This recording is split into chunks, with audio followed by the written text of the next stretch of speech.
네, 안녕하세요. 좋은 목요일 아침입니다. 뉴욕 증시가 반등에 성공을 했습니다. 이틀째 나오는 반등이고요. 그리고 이제 그 유럽 증시도 크게 상승을 했어요. 뭐 다우, 나스닥, S&P 말할 것도 없이 미국도 다 상승했고요. 영국, 독일, 뭐 프랑스 주요국들도 다 같이 반등에 성공했습니다. 특히 뭐 스페인, 이탈리아 이런 국가들이 좀 세네요. 2%대 중반대 이제 반등에 성공을 했고, 예, 문제는 이제 미국하고 유럽 등 이제 주요국들이 반등에 성공했는데 아시아에서 이런 좀 이제 선진국은 일본밖에 없어서 이제 개장 후에 일본 증시가 좀 어떻게 되는지 지켜보면서 일본까지 상승을 한다. 그리고 일본까지도 강세를 유지한다라고 하면은 우리나라도 좀 같이 상승을 해야 하는 그런 상황입니다. 근데 지금 작년과 다른 상황이 뭐냐면요. 작년에는 전 세계적으로 특히 뭐 이제 선진국 뭐 개도국 할 거 없이 요즘은 개도국이라고 표현 잘 안 하죠. 신흥국이라고 할게요. 신흥국 할 것 없이 모두가 이제 힘들 때 우리나라가 방역을 잘하는 편이었는데 지금은 남들은 이제 양호한데 우리나라가 역대급으로 좀 힘든 그런 상황입니다. 그러다 보니까 어제도 사실 미국이랑 유럽이랑 다 상승 마감했는데 우리나라에서 외국인의 어떤 그런 매도세가 좀 거칠었고 외국인 파니까 기관도 팔고 누가 먼저 팔았는지 모르겠어요. 하여튼 외국인 기관이 적극적으로 팔면서 오히려 뭐 마이너스 0.5% 하락 마감을 했습니다. 코스닥은 마이너스 0.1%로 좀 이제 양호했는데 코스피는 좀 많이 하락했고요. 근데 또 이제 미국은 어제 반도체를 비롯한 기술주도 많이 상승을 했어요. 그래서 우리나라가 이제 삼성전자를 비롯해서 시가총액 상위 종목들이 다 성장주 기술주잖아요.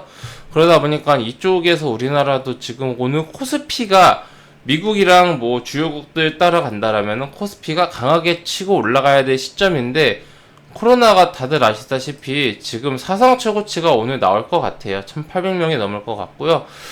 그러다 보니까 이 증시가 전 세계의 자금이 우리나라에서 좀 빠져나가서 이 자금이 다른 어떤 그 좀 이제 방역에 잘 되고 있는 그런 좀 이제 그 신흥국 쪽으로 옮겨가는 게 아닌가라는 그런 이제 좀 우려가 있습니다. 자, 정리하자면은 어차피 지금 전 세계 증시는 하나로 연결이 되어 있기 때문에 우리나라만 뭐 코로나가 심각하다고 해서 이게 지수가 뭐 엄청 폭락이 나오거나 그러진 않습니다. 오히려 우리나라가 코로나가 좀 이제 건강한 상태인데 다른 미국이나 주요국들이 코로나가 심각해지면 심각해지면서 시장 분위기가 단기적으로 안 좋아지면은 이제 오히려 악영향을 끼칠 수 있는데 악영향 중에서도 이제 조금 방어력이 강하다는 편인데 지금은 시장 분위기 자체가 조정을 거치고 상승을 하는 분위기이기 때문에 우리나라가 그 상승에서 좀 소외됐다 뿐이지 뭐 그렇게까지 폭락은 있을 것 같진 않아요. 그러니까 코로나가 심각함에도 불구하고 지금 어떤 뭐 진단키트 관련주들이라든지 코로나 수혜주들이 좀 힘을 못 쓰는 이유이기도 하고요. 그러면서 우리나라는 지금 항공주나 뭐 이런 좀 여행주 코로나 피해주들이 아직까지 좀 상승을 다시 못하고 있는데 지금 미국을 비롯한 이런 국가들은 아무래도 좀 우리나라보다는 강하게 회복을 하는 그런 모습입니다. 그렇다면은 우리나라는 지금 이제 어떠한 좀 포지션으로 봐야 하는가? 지금 우선 대형주, 이거 똑같은 말을 계속해서 반복하는데, 대형주 이런 좀 큰 기술주, 뭐 삼성전자라든지 SK 하이닉스 이런 좀 대형주들은 비중을 늘리기보다는 그냥 있는 거 좀 가져가면서 평단가 관리 정도만 좀 해주고요. 대형주들 시가총액 수십조, 뭐 수백조를 해봤자 삼성전자 하나밖에 없네요. 이런 좀 대형주 시가총액 상위 종목들은 좀 이제 좀 유지해 가면서 줄일 필요는 없어요.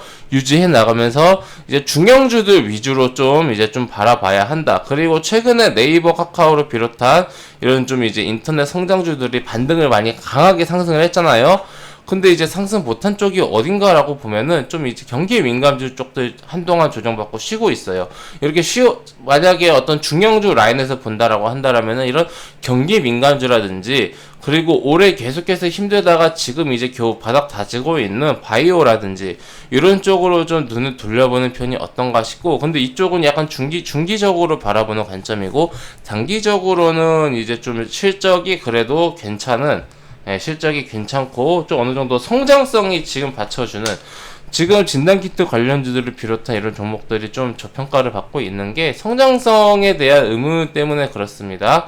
자, 그러니까 성장성이 어느 정도 받쳐주는 쪽으로도 좀 살펴보는 게 어떤가. 최근에 그 2차전지 소재나 이런 쪽으로는 많이 상승을 했어요. 근데 이제 2차전지 그러니까 2차전지 이제 그 생산하는 LG 화학이라든지 삼성 SDI는데 많이 올랐더라고요. 아니면 SK 이노베이션이라든지 이런 종목들은 아직 많이 못 올랐기 때문에 지금 만약에 대형주 라인에서 포트가 없다라고 하면은 이쪽도 좀 살펴보는 게 괜찮을 것 같습니다. 근데 다들 아시다시피 이제 LG 에너지 솔루션 이슈로 인해서 LG 화학은 지주사가 될 가능성이 높습니다.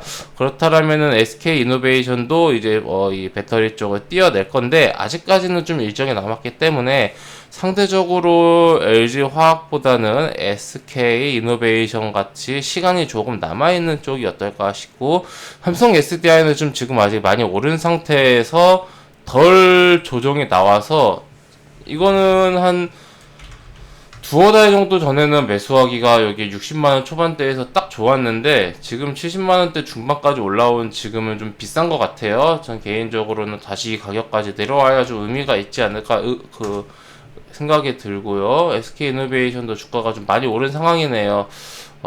이 종목도 근데 지금 그래도 어느 정도 3사 중에서 고른다라고 한다라면은 저는 LG화학은 피하고 싶고요. 이거는 이제 그 에너지 솔루션 때문에 삼성 SDI가 가격 조정이 나오면은 저는 좋다라고 생각을 하는데, 가격 조정이 안 나오고 이 정도 가격대면은 좀 비싸니까 SK 에너지 이노베이션이 3사 중에서는 좀 가장 낫지 않을까 생각이 듭니다. 네, 이렇게 좀, 근데 이제 지금 에코프로 비행 같은 좀 이제 최근에 너무 많이 오른 이런 좀 종목들은 좀 이제 가능하면은 좀 이제 피하는 게 낫지 않을까 생각이 드네요. 에코프로 비행 너무 많이 올랐어요. 네, 그래서 2차전지 쪽은 아직 안 오른 이 대형주 쪽으로 한번 보는 게 어떨까 생각이 듭니다. 자, 정리하겠습니다. 오늘은 우리나라 증시도 상승을 해야 되는 날입니다. 근데 코로나가 우리나라가 심각해서 조금 이제 외국인의 수급 이탈이, 외국인 기관 등 메이저들의 수급 이탈이 우려가 되는 그런 시점이고요. 그래서 코스닥이 잘 버티고 있는데 이 기조가 계속해서 유지가 될지 지켜봐야겠지만은 어쨌든 오늘은 우리 시장도 아시아도 반등을 해야 되는 날인데 여기서 반등 못하면은 소외가 된 거다. 그 정도로만 생각하면 되고 그렇게까지 크게 겁먹을 필요는 없다. 지금은 초대형주 가지고 있는 거는 이제 손절하지 말고 그냥 가지고는 있대. 더 이상 늘리지는 말고 평단가 낮춘다고 추매하지 말고 중형주 위주로, 특히 경기민감주 쪽으로도 조금 이제 포트를 일부 가지고 가야 되고 경기민감주, 바이오 등 올해 소외됐었던 종목들, 최근에 소외됐었던 종목들을 좀 보면서, 그리고 중형주 위주로, 근데 대신 중형주의 조건은 성장성이라든지 실적이 받쳐주는 중형주 위주로 보고 2차전지 쪽은 이제 대형주 쪽으로 오히려 보고요. 그 중형주 에코프로 비행 같은 이쪽은 부품 소재 쪽은 너무 많이 올랐기 때문에 오히려 아직 안 오른, 덜 오른 이런 배터리 제조업체 쪽으로 살펴보는데 LG 화학은 조금 애매하지 않나라는 그런 삼성 SDI나 SK 이노베이션 이쪽으로 보자. 네, 이렇게 정리해드리도록 하겠습니다. 오늘 하루도 성투하시기 바랍니다.